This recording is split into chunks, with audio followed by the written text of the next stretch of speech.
Hi everybody, welcome back to Starfield Raw. This is episode number 73. I am Joe the Widget. I am your host, and I'm joined by my fellow co-host, the space trucker extraordinaire, Kilo. Right back with the oldie and goldie. I like that one. Yep, I had to go back That's my favorite. I like it. There's not too much going on with the game. I mean, obviously we had our playthrough, and mine was interesting for once. Got a couple mods like usual, but we're going to talk about, we'll do a little epic or extra discussion about weapons tonight. We've had a lot of discussions about that going around our Discord, especially concerning the Lawgiver. And if you listen to the show, you know it's my bane, and I hate it, and it's dumb. Not a big fan. As a sniper, no. But as an early level weapon, it's not. Well, actually, you can't get any worse, to be honest. It's not worth it. I've never really used it, so I don't know.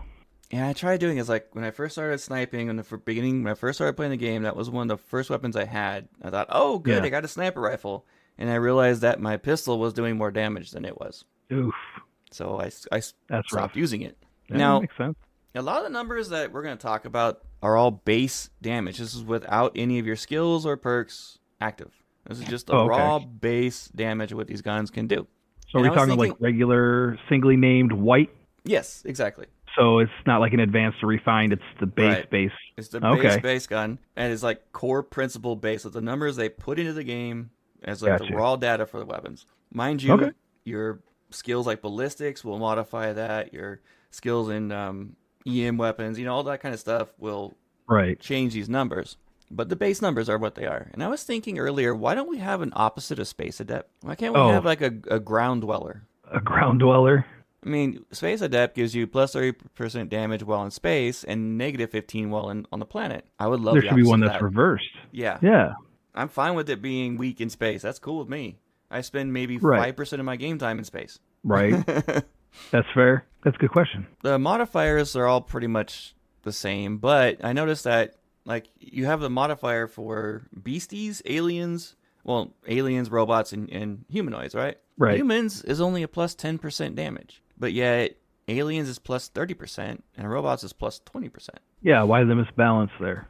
That's what I was wondering, because technically I think the humans are a bit tougher than the aliens, in most cases. Yeah, I mean, they can be. Yeah. Especially with the elite. I never really understood the whole frenzy.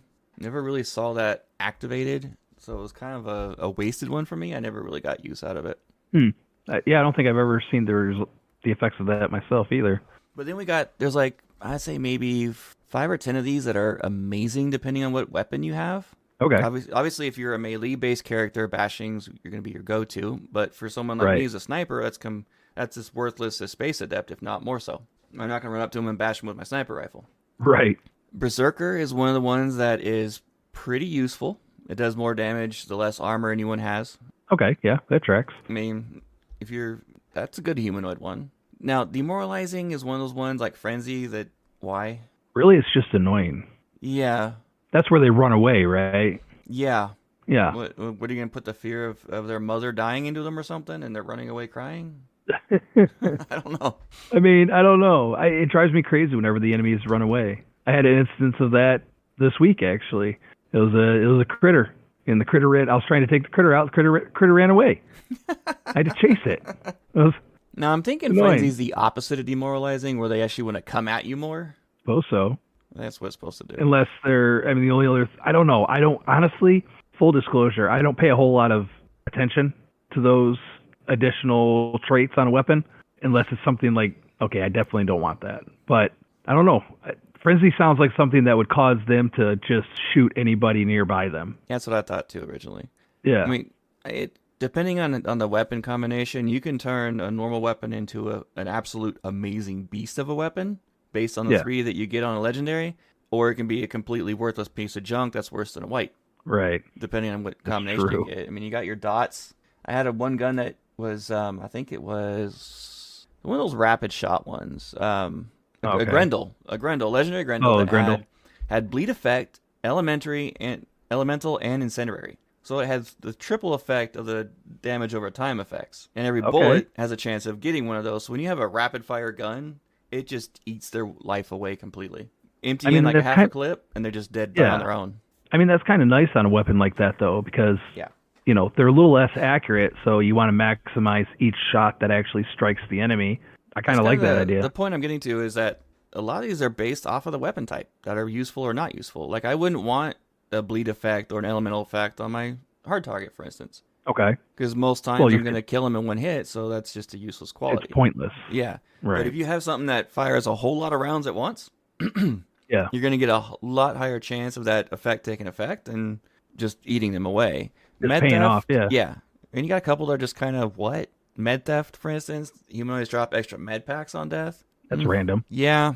One of my favorites, though, for a high velocity, or not high velocity, but a rapid fire automatic weapon is rapid. Because that gives you 25% attack speed on that thing, so that thing's gonna go shooting like crazy. I had rapid on a gun on my last playthrough, and I had furious, which each consecutive hit does more damage. So when you got that, plus already a fast shooting weapon to begin with, it chews them to death. It's crazy how fast. You're just cutting them down like trees. But then if you get space adept and bashing on a sniper rifle, you're just hating life. Right. Which happens to me all the time. And titanium build is one of those ones that's kind of one of the ones I think is just kind of a waste as well. It makes the weapon a lot lighter, but I'm not going to be worried about the weight of one weapon. Right. It doesn't, Yeah. I don't know. Like some of those sound like they would be really good if you want to get really crunchy, or if you had a need to get really crunchy. Like, yeah, it will benefit me greatly to have my rifle weigh 2 pounds less, that kind of thing.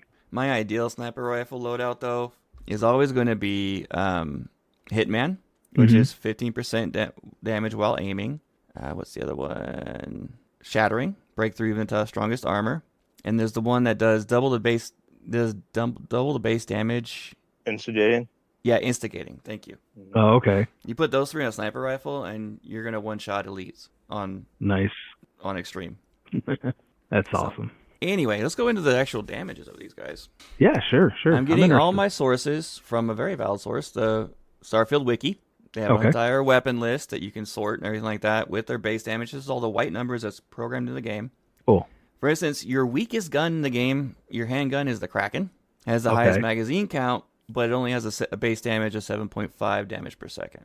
Gotcha. That's super low. Yeah, it's super, super low. But you can have, it has a 150 fire rate, though. So it's like the only fully automatic. Yeah. You got to carry a lot of ammo. Yeah, you do. It's a cheap ammo anyway. What is it? It takes the 6.5.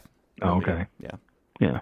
Your weakest weapon that's like single shot is your side star, and it's only 8 damage per second, so it's 0.5 better than the Kraken, and a much lower fire rate. So in my opinion, the side star is the worthless gun in the game. Most worthless one, yeah. Most worthless handgun by far, followed by the Rattler. Now, interesting thing is the Razorback's only 10 and 10.2 damage per second. It's very middle of the road for handguns. With the Regulator tops it by 0.3, and the Eon, when you get to the Eon level, that's when things get a lot better. So Eon starts at about 14 damage per second, and then you get down to the bottom, the XM2311, which is 40. Oh, no, well. Old Earth and your XM are your top damaging handguns. Right. And again, we're talking about white baseline. Yeah. Not including your skills or anything like that. No skills, no crafted mods, anything like that. And we do have laser pistols in the game. And the thing is that... Yeah. Sorry, I didn't mean to interrupt you, buddy. No, you're good. Go ahead. The Starfield Wiki doesn't have any of the damage numbers for the new Varun weapons. They have them listed, but they don't have any of the white numbers for them. Oh. You have like the Solstice and the Quick Strike that are your laser pistols. And the Quick Solstice does 4.1 damage per second. And I want to say the Quick Strike is about 5 times that. That's a lot more. Based off of its just base damage, because the Solstice is 10 energy damage, and the Quick Strike's 50. Oh, okay. Your Particle Beam... So it's interesting. Particle Beam weapons, not get into that. Those are, Nova Light and the Star Shard. Right. Okay, here's the fun part, though. Your ballistics. Okay. Your ballistic rifles. Do you want to take a wild guess at what the lowest damaging gun is in the game is for a ballistic rifle? Lawgiver? Bingo! How did I know? Its base DPS is 5.17. Oh, wow. And it takes 50 caliber caseless. It only has a fire rate of 10, cheap. Which is also the lowest in the game. That is a horrible rifle. It's absolutely trash. So bad. The Grendel is a better weapon than it is. Yeah. At 8.5 damage per second. At 8.5, right. Yeah. Of your like starting weapons that you can get at the beginning of the game, the best one is the old Earth Hunting Rifle in terms of I've damage heard a lot output. of people love that. Yeah. Yeah. It does 20 DPS. Okay, decent. Maelstrom is 10, Grendel is 8.5. Then you get further down, like the faster shooting weapons like the Drumbeat. Yeah. They get about 21 range, 28 range. The Beowulf is a massive 30. Yes, sir, it is. That's a really, really good gun and uses the most common ammo type in the game, 7.77. What's the level requirement on the Beowulf? Do you have that information in front of you? No, I don't. They don't show me the level requirements. Maybe I had an issue finding those, but I think Beowulf was like mid-range, so 20s? 20s, 20, less, 25 like, maybe? Yeah, 15, something like that, yeah. Something like that. It'd just be nice to know like at what level you start getting the better weapons. A lot of these base guns are, I know for a fact, are beginning level, like Lawgiver, Grendel, Maelstrom, Old Earth. Right. And I know like the best weapon in the game, the hard target, you don't get that till your 40s. Yeah. And that hard target actually peaks out at base damage. Why did it just do that to me? At 48.33. Okay. So it actually doesn't do that much more than a Beowulf by white terms. Right. But it's just all my modifiers that make the hard target insane for me. Oh, but it's, then you start getting into like the refined or the advanced. Then you start getting into the different, traits that the weapon can have. And then you start crafting. Yeah. And before you know it, you're doing 900, or what is that insane? What's your max? Like with all of your bonuses and everything. On a crit, what's the max sneaking, that you've done? Yeah. On a crit everything. sneaking, it was 5 digits. Bonkers. Yeah. I took out an extreme elite, level 93 in one shot. On a crit hit? It was a crit. Yeah. That's crazy. Yeah. It goes insane with what you can do when you build your character for certain things. Right. Right. They do have the Mag Shear and Mag Sniper as a little bit more DPS than the hard target, but I'd almost have to disagree with those numbers because they're not technically ballistic. They're a partial ballistic. Right. So I don't know. That one I have to kind of debate a little bit because of Well, you're not a fan of those two weapons either, are you? No, I hate the Mag Sniper. I've physically done the damage compared to my hard target. Yeah. Because you can see the damage numbers, and it was like 10% of my hard target. And you can't silence a Mag Sniper. So you lose your bonuses for stealth and everything with it. It's just not worth it. Now, when it comes to like the laser rifles, the Starlash and the Longfang are your highest damaging potentials. The Starlash is the most highest for laser rifles. Okay. It's like I'm not even sure I've seen one of those. I have. I've owned one. The blue quality, and it was actually very, very good. Longfang, I'm actually a big fan of, as it can act like a sniper rifle, but lasers. That's pretty cool. Can you shoot through glass?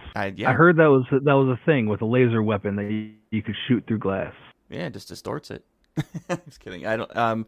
I think you can. Like I've done it with my regular hard target. Interesting. There's only one particle beam rifle in the game. That's the Inflictor, and only one electromagnetic rifle, the Disruptor. Disruptor's actually got some pretty decent damage numbers. I didn't think it did. 33.33. Huh. Well, the Disruptor's the EM rifle, right? Yeah. Yeah. Pretty good numbers, actually. All right, so shotguns, something I don't really do much with. Do you guys have any idea what the weakest shotgun is in the game? I don't have the slightest clue. Pacifier. And just so you guys know, Nixter is with us today. Oh yeah, hey Nixter. No, it's hello. It's dang bro, what's that? It's the really short shotgun. I forget what it's called. Yeah, the shoddy. Yeah, that's actually backwards. Shoddy is our number one at 50 damage per second. Oh wow. The older shotgun is the weakest at 7.3, and I would not have thought that. No. Then it goes to your Breach, the Pacifier, and the Coachman. Coachman's at 40.73, so it's just a little bit less than Shoddy. I carried the Coachman for a while. That's a good one. I've just never really cared for them. And there's such thing as, like you found out, the particle beam shotgun, the Big Bang. Yeah. That thing's amazing. It does 21.9 base damage per second. Huh. Heavy weapons. Any ideas on this? Any takers? I don't know if I agree with it, though, because it says the Bridger is the lowest DPS at 10.5. Really? Yeah.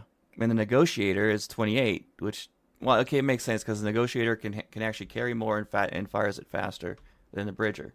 Yeah, the Negotiator's mean. It is. I've had a legendary one that was wicked. The Auto Rivet's only 25. The minigun is 52.5, and your number one heavy weapon is the Magstorm, which I believe. Okay. Right.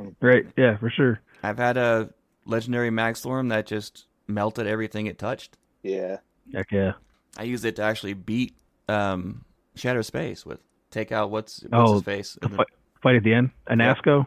Energy heavy weapons. That was our ballistic ones. So energy heavy weapons are a little different. And we actually have 3 Varun, but I don't have their numbers. Like there's the Arcmite Plasma Cutter, which is that special one you get from doing the free mission for Trackers Alliance? Thank you. Attaboy. No numbers on that. We don't have any numbers on the Penumbra or the Starstorm. But the fire rate on Starstorm is the highest of the energy weapons. It has a 120 fire rate. The Arc Welder is technically the highest that we have a number for, and that's 21.5. With the Cutter, obviously, like 5 is nothing. Right. All right. Lastly, melee weapons, guys. Okay. Your weakest melee weapon in the game is the Ripshank. I'm sure that's no shocker for anybody. No, Rescue Axe is actually pretty decent. It's number 3 on the list. Your number 1, and this is where it confuses me because they don't have the damage numbers for the Varun weapons, like the firearms, but they do have it for the melee weapons. Was the Pain Blade? Pain Blade is number 2 at 62 damage per second. Number 1 is the Shmaz. The Shmaz? Rune Shmaz. Is that their sword? Right? Yeah. And my favorite one, the Wakasashi, is 49. So it's like number 3 on the list. I've only ever... I typically carry the Barrow Knife. Or the Barrow Knife. Barrow Knife. That's like right in the middle of the ground, dude. That's at 22 damage a second. Yeah. Whatever it's called. Looks like a K-bar. Yeah, it does. The Osmium. Orsinium? Yeah, whatever. That one dagger. That one goes a little bit higher than it, followed by the Tanto and the Wakasashi. But when you get to the Tanto, Wakasashi, the Pain Blade, and the Shmaz, the damage is double for everything else, at least. Oh. Yeah, versus like actual swords versus like small knives. Yeah. And surprise, surprise, mines are the weakest of your explosives, except for the fragmentation mine. That's actually tied for the top with the frag grenade and impact grenade at 101 damage a second. Okay. Not bad. No. So that's weapons in a nutshell. I hope I didn't bore anybody with that. No, not at all. So yes, Lawgiver is worthless. I have proven my point. In conclusion, Lawgiver sucks. All hail the hard target. Amen, I have to ask. Yeah. Did you mention the Tombstone? Did I mention the Tombstone? No. It's a middle of the ground. It's at 28 and a half. Okay. It looks cool, though. Yeah, it does. You think so? I thought it looked goofy. Do. I like the wooden looking finish of it, yeah. Yeah. I like the AA99. That was one of my favorite ones early game. Oh, the yeah. look of it and the feel of it. Yeah. That one's just slightly above Beowulf. The facility on Crete was the first time I used the AA99. I think I've talked about this on a previous show. Yeah, I fell in love with it. It was good until I got my Beowulf, and then I retired it. The top assault rifle is actually the Old Earth assault rifle. Nice. At 37 damage a second. That's wild how so. Okay, but all right, hang on. Yeah. My question is why though? Like we're 200 years into the future. Exactly. How does that make sense? Like if you're gonna let's start a game that's set right now in the 20s, and then we're gonna go ahead and we're gonna put some muskets in that game, and those are gonna outshoot an AR-15 or an AK-47 or an M4. Explain it. You have a very extremely valid point. I cannot argue that. I'm just saying. That's really good. Yeah. Okay. A hole in the lore poked. What have you been up to in game, bud? I had a busy week actually. I started. Okay, I went and did the comm spike mission, right? Last time I talked about this, I was going in, guns blazing, cleared the place out completely. Everybody I came across, it was so much fun. It was just constant battle. I was so curious about this. Dude, it was such a blast. So you got to wipe out everybody and still go through everything? Yep. You get to you still go through everything. The only catch is you have to, when you get to the end, you have to be ready to run with that ship. As soon as you undock, hit your boost, fly out of there at max speed, spin up the grav drive, and be ready to jump because they will be on you. But going through and just icing everybody. It was funny. I got to the first intercom, and when you talk to the lady who brings you, it's like, I'll be in intercom contact with you. You know, if anything goes sideways, I'm going to take off. I got to the first intercom. It was just static. She was like, nah, that's too crazy for me. So that was a lot of fun, and no one in the Crimson Fleet cared at all. The UC, different opinion. Well, naturally. Yeah, it's so bizarre. It's like they wrote the dialogue under the assumption that people were going to be good, because Akande obviously, had my ass in a sling over that one. I'm surprised they didn't fire you.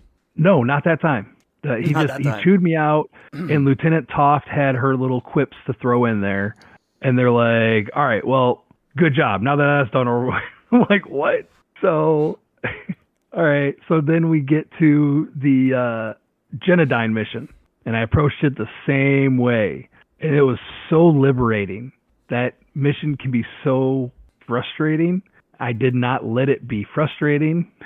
And then I get back to the Vigilance, and Akande's like, "You're done. You're going in the brig. This agreement is over, blah, blah, blah." Not to mention the dialogue choices that I was always picking before are the ones that would be like, "Hey, I don't think I should be doing this. Hey, this is messed up. Hey, I don't want to be involved." And they're like, no, you'll be fine. Just, do your job. You're not getting it. So as soon as Akande, basically as soon as he fires you, everybody opens fire. Really? And it's surprisingly enough. And it's in that control room in the Vigilance, you're surrounded 360 degrees by UC soldiers. So you got to fight your way through that. You fight your way out. Now, when you get out to your ship from the Vigilance, don't forget to stop by the brig and let your boys out. But once you get to your ship and you take off, you also have to run immediately.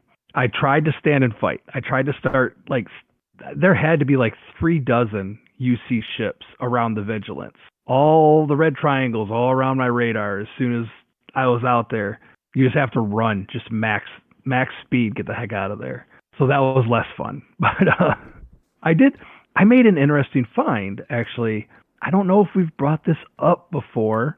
I want to say that I was selling to the lady on the quay, the rare weapons lady, all the rare stuff. And I found 2 interesting items, miscellaneous items. I found it. I took pictures. I'll have to put them up in the Discord because I say that every week. A VHS tape. I have just seen a VHS. Those. Yep. And a Discman. I have not seen that one. A portable CD player. Yep. They were both in her old inventory in the game. Oh, little walk. Really? That's amazing. There's that one mission when I saw that. Where you have to get those people that were from our past. Basically, they went on their own. They're floating above ECS Constant. Yeah, that one. And the reward that they give you is a baseball and some older stuff like that. Oh yeah. And I thought it was the weirdest thing to give me. It was worthless. Right. Well, so's the VHS tape and the Discman. I still bought them. It's hilarious. You did buy them? That's awesome. I did buy them. Yeah, of course. I actually found a VHS tape when I took over the Frontier in the beginning of one of my New Game Pluses. It was on board? Yeah, you go into the inventory of it, and it had a VHS tape in there, which I had no idea why. It was just random. That's so funny. So I went back and I finished Crimson Fleet, right? Yep. I did the whole thing. Obviously, I don't have to report to the UC anymore, so... Right. And I figured out that, remember I told you that... Did I tell you this? I went back to Delgado, and it was glitched again.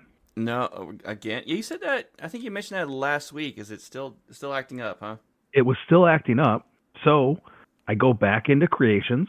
Captain's Bundle and Companion's Bundle. Listen, I don't know what that dude is doing with those mods, that he is constantly updating them. I mean, I appreciate the hard work, but I have to update them all the time. Right, I updated them, Delgado fixed.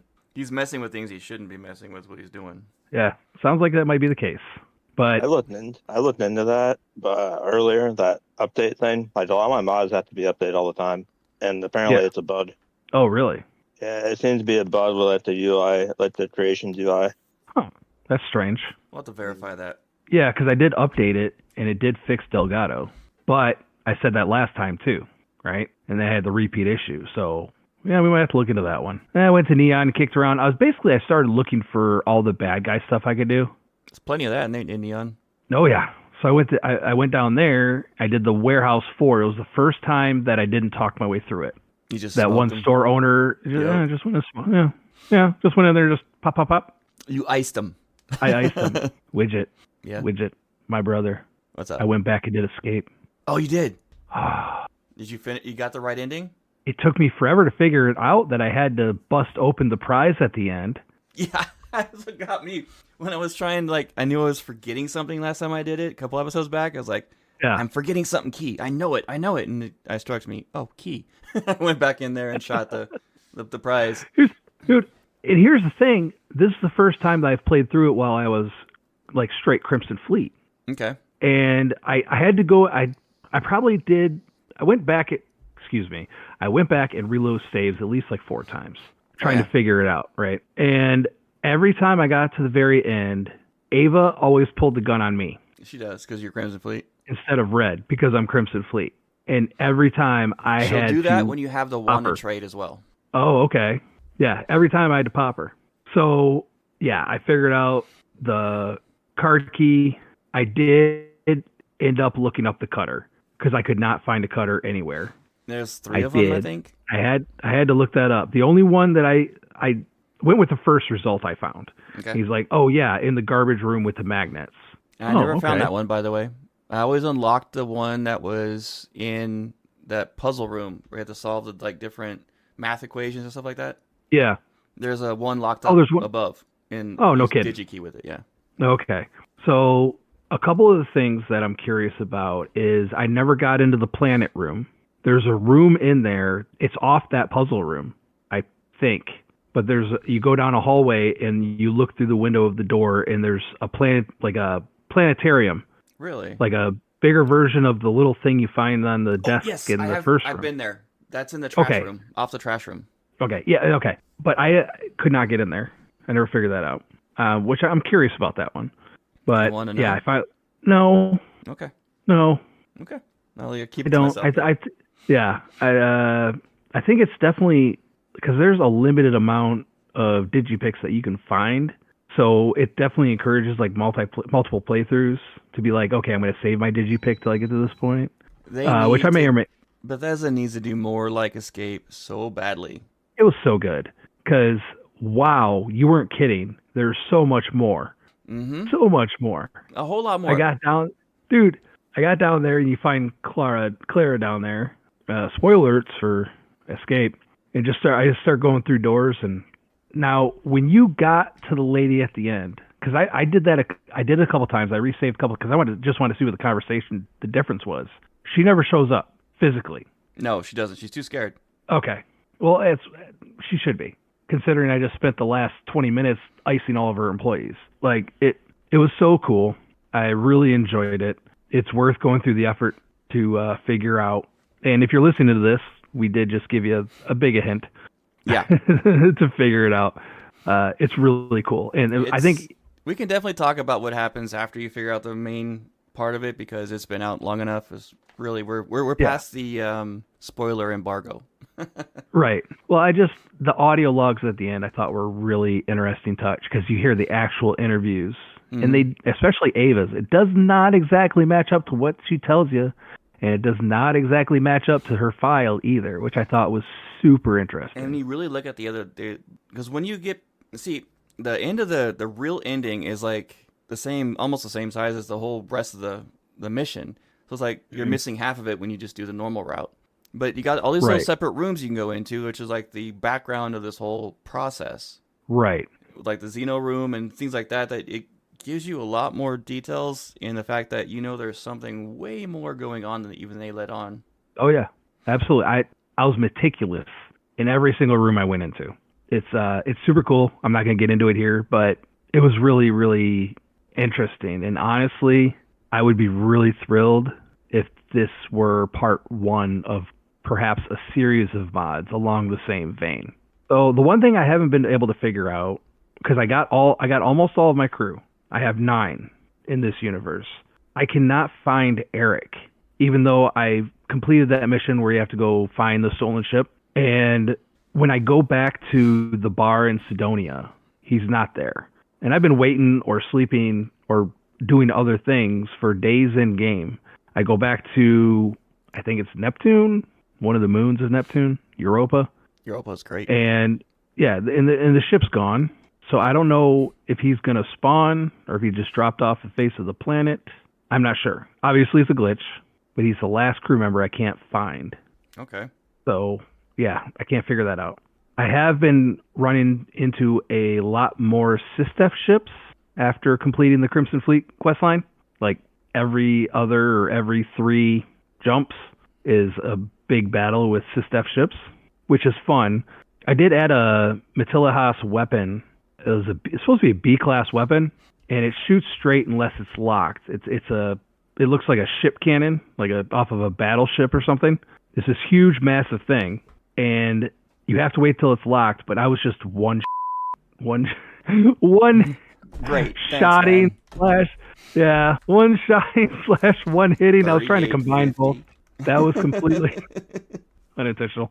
So yeah, you got the beep. Yeah, I beat that one. Man, so I think Matilla Haas has a lot of cool stuff, but that's just too crazy. It's too easy. It's does way too much, way overpowered. Yeah. So now that I'm done with Crimson Fleet, I've basically just been going through my quest log and like the activity section. It's like it doesn't tell you anything. It just says go talk to this person. I just go talk to people. I'm like, no, that's not something my character would do. Move on. But I think I'm gonna jump into Ryujin. I think I'm gonna do that one again. I'm gonna see how much money I can lose on these jobs as a clandestine operative who just goes in and does nothing clandestine. Okay, so you're just an operative. Yeah, it's just operative. Wet You're work. a free agent operative that does, Black Ops. I put holes in things. Big holes in things. That's what my guy is. He just does his own thing. Yep. I got so much money, like I don't even... The money, it's not about the money. That's what I'm battling with is the money. Yeah? I'll Struggling with that, huh? Yep. Okay. Normally on this playthrough I am. My main character is never a problem. I earn credits hand over fist, but right. Not this guy. No? No. I think it's largely the fact that I'm spending all my credits on med kits and ammo. Right. You got anything else, or? No. That's it? Just thinking about diving into Ryujin? I'm going to dive into Ryujin. That's my next thing, I think. I'm really curious to see how this goes with you, because I've always wanted to go in with that mentality. Just shoot things. Yeah. Figure it out as I go, and not sneak through everything. Right, exactly. Which is what I was going to do on my main, on this current playthrough I'm with him, but I got kind of hooked on my new character, so... Yeah. Stuck on it, you know? Still going with it, too. Yep. So, I logged back into the game after my disastrous events with the Ashta vendor. Yeah.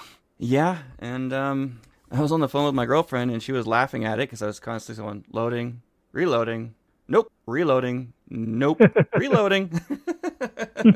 But on my 12th attempt, I got something. Oh, no, what'd you get? Not just something usable, but something actually awesome. I got an elemental modified hand cannon, a legendary hand cannon. So it's one of those 6 shooters I like so much that I got from a mod for. Yeah. It's a 43 Ultra Mag, anti-personnel, so it's 10 plus 10 against humans, rapid, 25% attack speed, which doesn't make too much sense. It's a semi-automatic, but and it's got elemental on it. Nice. So it can do some damage, and it's got a short scope and a muzzle brake. And you will never roll anything decent for the next 10 years. Nope. No, my luck just went through right there. It's done. I went out and took it to do some target practice, you know, because I didn't get my level I needed. That I was waiting for one more skill point so I can get my piloting to Class C. Right. So I went into another facility on the planet and figured I'm going to take this gun and I'm going to go do some target shooting. Let's see what happens. Well, I did a bounty. Okay. I did a bounty. That's what I did. And it's one of those cryo places, and I could not find the guy I was supposed to kill. Oh, the cryogenic facility? And he was up top, and I was all the way down the bottom trying to figure it out. Yeah, it was fun. Yeah. And I noticed that the hand cannon, they did it in a way that balances out pretty well, make it really realistic, because I can't hit the broadside of a barn with the hand cannon. I took and looked at the wall, like a poster on the wall, and I was maybe 20 yards out. And I was empty out a full mag, so 8 rounds on this magazine, for instance. Well, it's not a mag, it's a chamber, you know. Right. And maybe 2 shots hit the poster. Yeah. And I kept my sights trained right on the center of it. 10 feet away, about half of them hit it. You got your pistol certification or any of that? I have pistols maxed out and ballistics almost maxed out. And nope, I can't hit the broadside of a barn with a hand cannon. I pulled out my other favorite sidearm, the other one that's from the mod, and pop, all 8 rounds, all on target. 0 factor. Mm-hmm. Huh.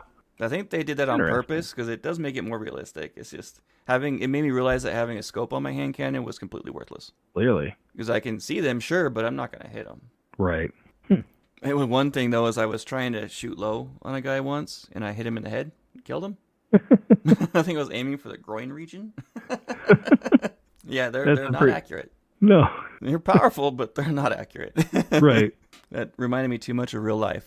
I can shoot the wings off of a fly from 200 yards out with a sniper rifle, but I cannot hit a single thing with a handgun.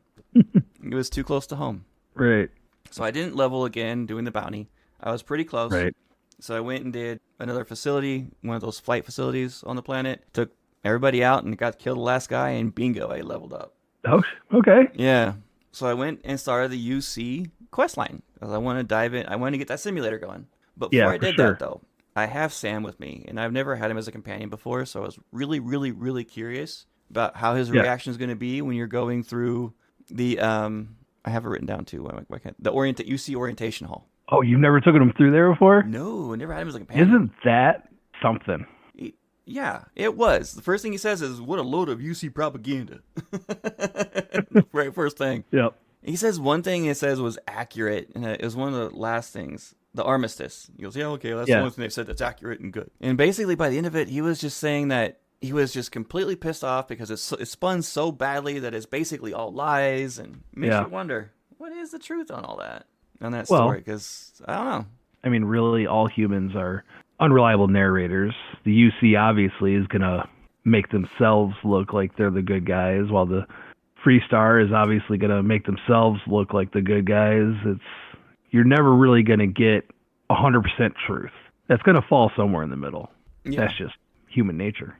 Yeah, we've proven that throughout human history that history can be easily altered to fit a narrative. Especially if you win.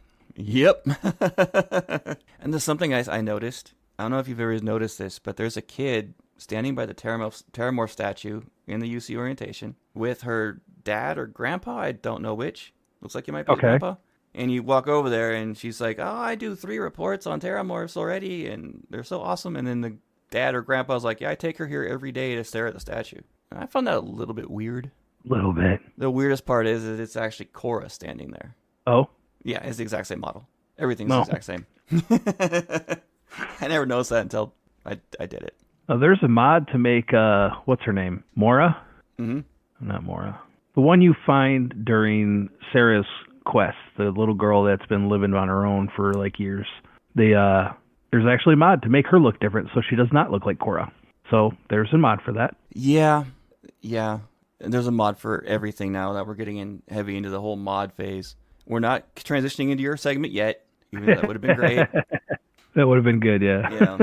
So when I was doing the whole simulator, and if you guys don't know, that's the best way to level up your piloting because it counts towards your ship battle kills. It makes it very easy. You get I think there's 14 or 15 ships you can destroy if you get all the way up to tier 6. Which you gotta do 4 or 5 times. Yeah, I beat tier 6 on my first try. I was not on extreme. I will admit that. I was on very hard. Because I didn't want to pull my hair out. I wanted to get these ship kills out of the way. Took it down a notch. But you know what I didn't know? So you can hack the console, and you can get yourself an ally ship, right? Correct. I didn't know that after you hacked it to get to the debug part, that you can spawn a second ally. I thought it was only one that you could have. No, yeah. So when you hack it, you can spawn an ally right there. And when you back out of it, you can spawn the other one. And it actually showed up as 2. Yeah. I thought it was a bug at first, but no. You get 2. Yeah, it's helpful. Yeah. But they do take your kills. There's also that. Yeah. I went through one round where I only got 12 kills. But I did finish it. And there's another little, I don't know, it's not cheap, but another way to level up a very hard skilled level up, and that's your stealth. Not your stealth. The one where you have to be stealth melee kills to level up. It's yeah, I know what you're talking about. Yeah, one of the top ones on the physical. If you want to get that done easily without pulling your hair out, go visit Dr. Alexi in New Atlantis. Because he's in a closed room. If you go in that room sneaking, he won't notice you go in there. You can just stab him and walk out, and no one will know. Because as soon as you go back in that room, he resets. Oh, no kidding. Like it never happened. So you go in, stab him, go out, stab him. Well, that's a helpful little trick to know. So you can take him out over and over and over again. And I've had a couple of times where it did bug out and everyone freaked out on me. I just rolled back my save really quick and went back in. Right. But most of the time, won't do anything about it. That's interesting. Cool. That's a good way to get your melee skill up too.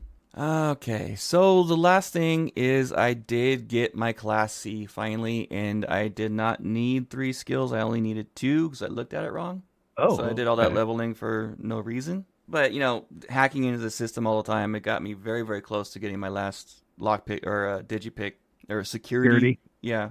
Yeah. I never get the last one because it's worthless, but I always get the second to last one so I can get master chests unlocked or whatever. So I'm Heck only yeah. 2 away from that now. Well, congratulations on your graduation. Well, thank you. And I always love watching him freak out that you beat tier 6 without, Right. even with using the hack. I'm Yeah. curious what he'll say if you don't use the hacks and you get tier 6. Oh, that's a good question. I Not don't sure about know. that one. I think you could do it if you go very easy on ships and then go through it. You might be able to pull it off. No, I could not do it on very hard without those hacks. Not It happening. gets really tough real quick. Yeah, unless you have a lot of your science and stuff like that maxed out that helps your ship, which I never did. Right. Exactly. Yeah, I'm gonna be doing Crimson Fleet next. Yeehaw, man. Because I can't get my credits, so I'm gonna finally do it. And I'm gonna use that to get my credits. So you get 250,000 at the end of that. So it's gonna be worth it. Yeah, well, I mean, you can always loot along the way too.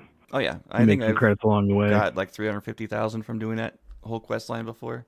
Yeah. And since a lot of it kind of depends on your ability to negotiate or use subterfuge, I mean, there's a good chance you get all the way through it and not spend a whole lot on things like, ammunition, med Yeah. packs. It is very hard getting credits early game. I forgot all about that until I started doing it again. You didn't think about setting up one of your outposts, farming outposts or something? I never really sold anything. I just use those for XP because hauling back all my frames constantly wasn't worth it. Yeah, okay. And if you did something where you were able to manufacture some of the more expensive components that you can build, that would be worth it. Yeah. But adaptive frames is not worth it. They don't sell for near enough. That's all I did, man. Nixter, do you want anything to add to any of this? Yeah. You mean like gameplay wise? Yeah, anything. Okay. Sure, man. What'd you do this week? The floor is yours. I jumped through the Unity and I went to do the Hell's Gate creation. Oh, okay. And when I went through that my first time, I had a lot of really good weapons. And then when I went through it this time, all I had was the Doomslayer shotgun. And then one of the enemies in there dropped a blue pistol. I think it was the Urban Eagle. I really don't like that pistol. But I took what I could get. And after I went through and got the armor and the sword, you have to fight that Paramorph at the end. Yeah. I don't know if you guys did it. Nope. But yeah, you have to fight that big Paramorph at the end. And the first time I did it, it was really easy because I had my Magic Storm and I could just use my grab wave, push him against the wall, and then light him up with my Magic Storm. But the Doom Shotgun has next to no range at all, so it's kind of tough. Yeah, right. And then the Urban Eagle doesn't do great damage, so the battle was kind of tough for me, but I enjoyed it. I'll have to do that one of these days. On this character, I don't know. I can't use anything I get from it, so. Right. Yeah, go switch over to main and do that one, man. It's worth it. I might do it this week. It is a fun one. If I had to throw in a suggestion for a pistol, it was I used the Apollo 9 before as a creation. Okay. It's a pistol, and I put a sniper scope on it. It was really fun. Nice. Yeah. That's awesome. All right, let's get into some mods. All right, we're doing a show. I got a couple of good ones this week. The first one, I'm going to bring this one up first because it's very simple. It is V's Apartment H10 Starfield Edition by Downfall Nemesis. And it is a pretty faithful replica of V's first apartment from Cyberpunk 2077. Look, I know I've said it before that I don't like crossing the different franchises, but I'm a big Cyberpunk 2077 fan, and they did a really good job with it. So there you go. Which one do I want to bring up first? How about actually V's Apartment? I think Nixter put that in the Discord, didn't you? I probably did. Yeah, I think you did. I want to give credit where credit's due. So then we have the new crew by Almighty SE, which was suggested by Sinjin. You know what? I practiced his name earlier. Sinjin Hawk. Yes, it was suggested by him, and it's 500 Bethesda credits. And from the looks of it, it's pretty cool. Definitely worth the money. It adds 6 new crew members to the game. They each have their own little side quests. You get all, different kinds of bonuses and gifts from them. All voice acting. So, I mean, there's like lots and lots of dialogue for these guys. You can listen to them talk and bicker on your ship, all sorts of different stuff. It includes a doctor that will actually help keep you healthy, like a regular doctor in the game, unlike, Rosie doesn't really do anything but walk around. A trader that you can use to offload, illicit goods. They all spicy freight. Spicy freight, yeah. And I was at my son's theater thing. He started community theater. I was at the meeting when I was writing this, so I couldn't think of the name. I just spicy freight. And if you have, there's a mod. I think this might be the one that Rook mentioned earlier on. Lyria. It's a companion mod. She also will interact if you have. Yeah, if you have her, they'll interact with her as well. And it's just a really cool addition for some new companions or outpost crew or ship crew, and adds a little bit more to the game. Very cool. This one is super interesting. I almost accidentally slept on it. Apotheosis Power Overhaul by AGD25. And what this does is it overhauls Starborn powers and how they trigger, and adds a skill perk tree. Really? The thing about the skill perk tree is that you don't upgrade it with skill points, you upgrade it with quantum essence, and the upgrades are permanent. Oh, I like that idea. Yeah. It gives awesome perks. Perks give awesome bonus in combats. And the thing is that it's designed so a lot of the powers will work passively. Like, if you're crouched with a weapon, Sense Star stuff will kick in, like, automatically. If you're in dialogue, I like that, precognition would... Sometimes when I don't want Sense Star stuff active. Right. Because it makes it hard to get a beat on him because you see him through barriers. So you think you have a clear shot on him and you don't. Right. I just thought it was kind of interesting the way they worked it. The description is super long, so I do recommend it. I will give him that. It is. He's doing a lot of cool stuff. I like the idea very much about using the quantum essence for the skills. Yeah. Right. Oh, like there's like one of the with Grav Dash. Okay, this is one where I did read it and I'm like, I'm not really sure I'd want to be able to do that. Is you Grav Dash when you sprint. Like you're just trying to sprint and all of a sudden you're Grav Dashing. Yeah, that can be problematic too. So being situational, yeah. But I thought he was really onto something with this mod. So I'd like to see more of that. The execution might be a little bit lacking, but they're definitely onto something with it. The idea is there. Yeah, absolutely. Very much. If anyone wants a voice actor for one of their mods, I might be willing to do it for free. I'm just saying. Also, guys, before we end the show tonight, there's a game coming out February 18th that I think people should check into. If you haven't, it's called Avowed. Look into it. Yes, indeed. I'm not going to say anything more, but it looks like an awesome game. It does look like an awesome game. Very cool. All right, guys. Any last thoughts before we wrap up the show tonight? Nope. All right, cool. We have another podcast that the crew of Raw Podcast does. Myself, Rook, and Archon. You probably remember them if you've listened to early episodes. Called Raw and Nerdy. We talk about everything in the nerdy world, from science to TV to movies to video gaming.